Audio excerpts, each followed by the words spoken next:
L'ultimo positivo al coronavirus in ordine di tempo è un cittadino nigeriano controllato in ospedale come prassi prima della dialisi, ospite dell'asilo notturno comunale del Torresino. A darne notizie sono i vertici dell'ULSS 6. È un cittadino nigeriano di 50 anni, risultato positivo al coronavirus e quindi immediatamente ricoverato per poter effettuare la dialisi in condizioni di estrema sicurezza.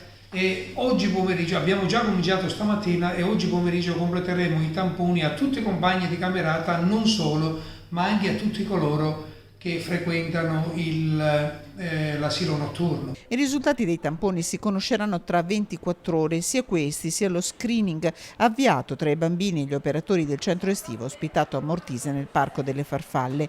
2 le bambine positive, 2 sorelline di 3 e 6 anni. Il centro estivo è stato chiuso. Sono in isolamento fiduciario domiciliare. Abbiamo stamattina sottoposto a tampone 90 bambini del centro estivo più 16 operatori, anche se i contatti stretti delle bambine sono in numero molto inferiore, pari a 12, perché l'organizzazione che è stata data in fase di riapertura dei centri estivi con l'ordinanza 59 del Presidente della Giunta del 13 giugno fa sì che nei centri estivi si abbiano piccoli aggregati, piccoli nuclei di bambini. Contatti limitati a 12 bambini per le sorelline, come prevede il protocollo per i centri estivi.